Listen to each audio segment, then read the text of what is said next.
Hello, everybody. It's Chris with Expat Theory. I was actually going to do one large video today, but I decided I'm going to split it up into two parts so that way I got two different topics to talk about. One being in the trucking industry and one about investing. So I figured I'd split them up. Anyway, we're going to get into the trucking part right now. Be right back.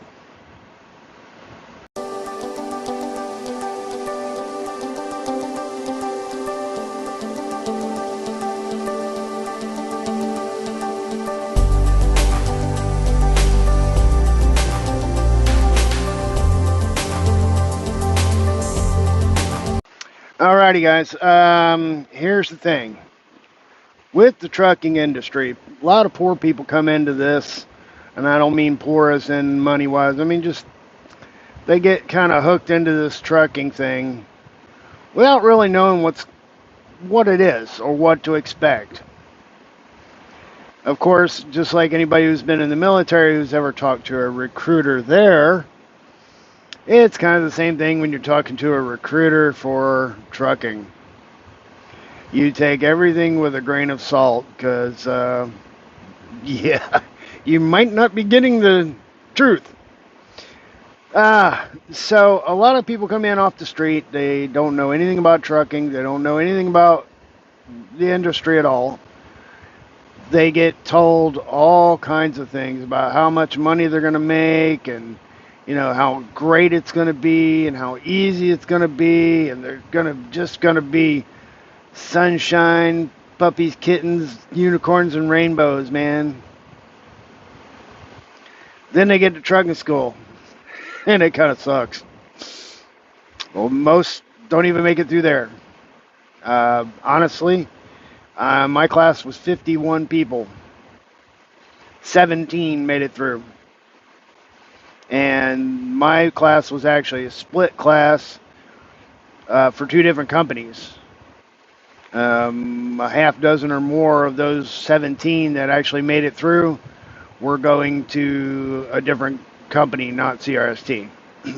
So I think CRST got like 10 or 11 out of the whole class that actually made it through. Then, once you got your CDL in hand and they send you off to your corporate headquarters to go through their orientation and all that, they put you with a trainer and you get out on the road. A lot of people start to realize what the job is at this point. Most don't stay with it. Either they'll leave for a different company that's making them all kinds of promises, or they realize this just ain't going to work. And they quit and go home. Literally, okay, when I say this is a literal thing. There is a 96% turnover rate for trucking and truck drivers. So for every 100 spots a company fills, the following year, they have to rehire for 96 of them.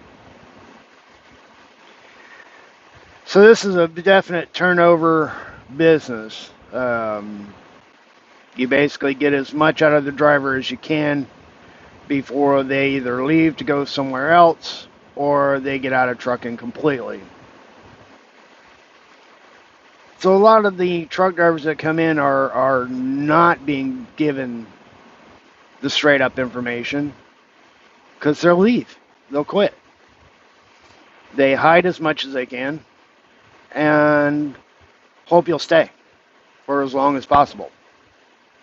Because they've spent a bunch of money to send you off to truck driving school, get your CDL, and get you into a truck. So they're hoping to make as much money back off of their investment as possible, get you to make as much money as possible while you're on the road before you decide to quit and leave. That's the only way it can be profitable for the company. So a lot of the new people that come into this industry kind of are disingenuous in the first place because they don't really know what they're getting into. They try it out and then don't like it. So I mean, it's kind of on both sides of the coin here, where both the company and the driver may not work out. Now, for the rest of us who actually stick around and make it through all the nonsense, there's bucks to be made, but it's not all sunshine and rainbows, and you kind of feel bad for the new people knowing that they're going through the same stuff that you went through. They're listening to the same stories that you were told. And when they find out that those things aren't reality, you're not going to come right out of truck driving school making six figures and, kicking back and working a couple hours a day and making all this money. They find out that ain't the reality. A lot of times they leave a little angry. And of course, it gives trucking a bad name and a bad rep.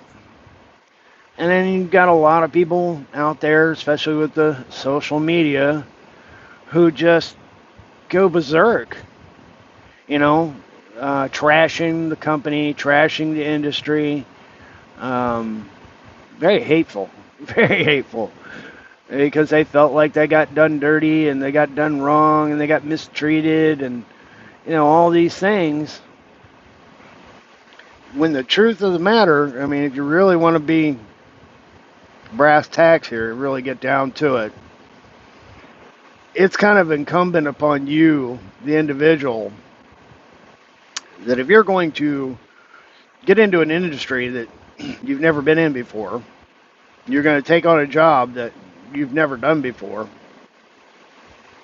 maybe you should take the time to find out. There's a lot of resources out there. There are a lot of people willing to talk to people about what trucking really is and what kind of money you actually make. There's YouTube channels, there's Reddit, there's all, just you name it, it's out there if you go and look for it. Also, the companies themselves are out there. You can look them up. You can find out, how many complaints do they actually have? How many people are talking smack about the company that's trying to hire you? I did all this research for months before I ever talked to a recruiter, so I already knew about the trucking game. And thank you to all my friends who are already truckers who talked to me and kind of gave me the heads up, because I didn't come into this blind. I didn't come into this not knowing what I was getting into. But at the same time, I also went behind and checked up on CRST. And they are a starter company. They are a mega corp. They're huge. So they do have a number of complaints. They have a whole lot of people out there talking a whole lot of smack about the company. But what caught my eye and caught my attention was the fact that they actually had a number of people who were satisfied with driving for this company. So that kind of offset things a little bit for me. And CRST wasn't my only choice. There were other options for me to get hired on with. There was a couple of different companies that I could have gone to. One in particular was hounding me pretty good. And it was solo driving. So I was very tempted. I just got a feeling about this company, even though it was team driving and I wasn't real big on that idea. I just felt like this was going to be a better fit. So I made the decision to go with this company, and it worked out. I could have went the other way, and it could have worked out. Could have even been better. Who knows? Um, you know, I got no crystal ball to look at to know these things. But I guess what I'm trying to get at is there's a whole lot of misinformation out there. There's a whole lot of angry, disgruntled people that kind of tried to get into it and didn't get there.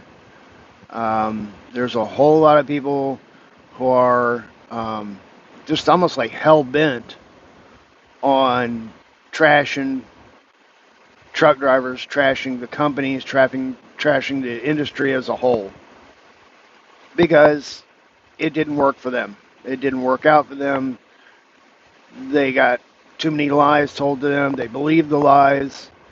Um, they didn't do their homework. They didn't find out. And sometimes they'll, act like they got taken advantage of, or, cheated or something like that, scammed. I hate to say this, but 99% of the time, if you get scammed, you let yourself be scammed. You made a decision, and this same thing if you, get scammed by telephone or email or whatever. If you get scammed, you listen to somebody else. You believe them, an unknown person to you. You believed them. You took a shot on something that you didn't know anything about, and you got burned. I kind of don't put the blame 100% on the scammer. You have to take personal responsibility for your own self. And if you allow yourself to be scammed by somebody that you don't know, getting into something as important as, say, a job and money, I can't really completely blame the bad actor for taking advantage of you. And that's a lot of what's going on in the trucking industry. There are some serious bad actors out here. They take advantage of people. Yeah, it happens. But there's also a whole lot of good companies out here. They hire people in, they give them a good job. You work hard, you make good money, and you're happy.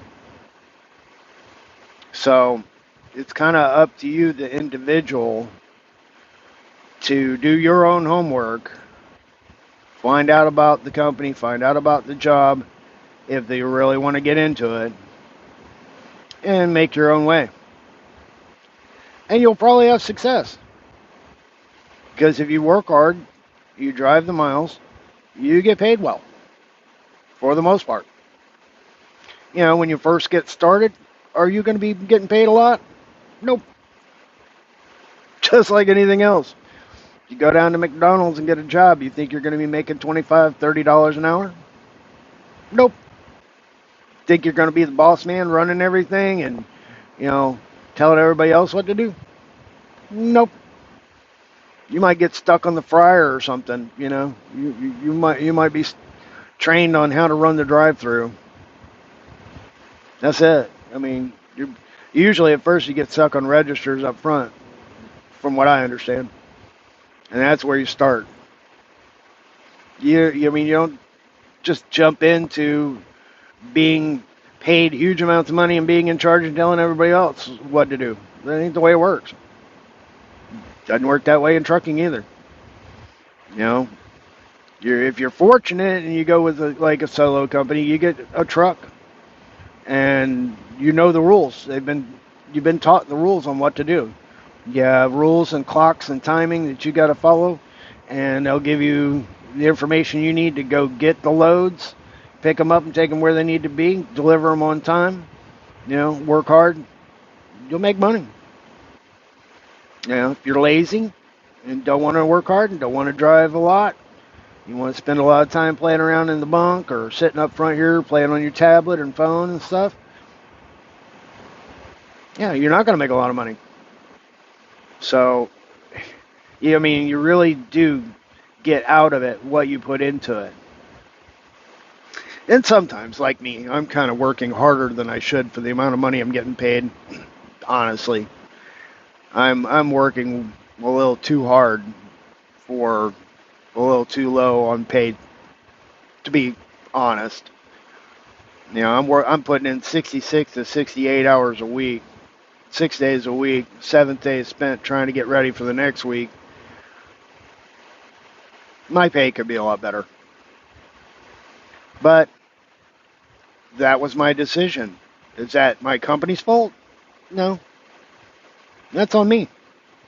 You know, there are tons of other companies out there. I could be putting in applications right now instead of making this video. I could be finding another job, and it probably would pay more than what I'm getting paid here. But I made this decision. I've stayed with this company. I'm putting in the time, getting my paychecks. I'm doing okay. I'm happy with what I got. I'm satisfied for the most part. But I took it upon myself to figure this stuff out so that I didn't get taken advantage of. And I didn't get ripped off. I didn't get scammed. I didn't get cheated, mistreated, and all this other stuff. And I've been doing this now for 2.5 years. And trucking is what I'll be doing until the time I retire. This is where I should have been a long time ago. So I guess the point I'm trying to make is that a lot of the newer people that are coming into trucking kind of are not getting the truth. And if you want to find out the truth, you really kind of need to put in a little work. You need to put in a little effort. You need to go out there, find out about what the trucking life really is like. You need to find out about the company who's offering to give you a job. You need to know, comfortably that the information you have is pretty accurate so that you can make an informed decision based on your circumstances and your life and what you need. You make the best decision you can for yourself. And that goes for everything, not just trucking, not just a job. That's everything. But if you don't apply those principles to this, when it doesn't work out, it's kind of hard to come back and actually, complain and be upset and bash the companies and the industry. So I think more of us drivers, talking to new people need to be straight up. We need to be more honest with them. Don't blow smoke up their butt. Don't pull out your paycheck stub and show, where you're making $60, $70, $80, $90,000 a year, and tell this person that you're gonna do that. You can make that right now. When you know damn true it's not. That's a lie. You know that's false. They got to put their time in. They got to get the experience. They got to be with the right company on the right job that pays the right money. You got to find that, and you got to work for it. This doesn't fall into your lap. Not usually. I mean, there are drivers out here making well over six figures. I know. That ain't the reality. That ain't the normal. That's not your everyday average paycheck for a truck driver. Your average everyday common driver working as a company driver, you're looking 50, 60. You could get a little nicer, 70,000 a year. So to blow smoke up the butt of these new people and telling them 100, 120, 140, you can get into all this specialized stuff and you can make tons of money. You know they can't. Not right away. They got to get the experience. They got to, most of the really good trucking jobs takes 2 years experience over the road. So a guy that's just came out of truck driving schools, been off with his trainer for the last 30 days, he ain't gonna make 200 grand a year. He ain't gonna make 100 grand a year. Stop telling them that crap. You're ruining it. You're ruining them. You're building unrealistic expectations, and they get all upset and they end up quitting, and our industry suffers. So we need to do a better job in-house, talking to people about what this is and what it's not. All right, so there's my rant for this one. I'll be doing another video here shortly, and we'll be talking about some of the investing stuff. So, till then, see you guys in the next video.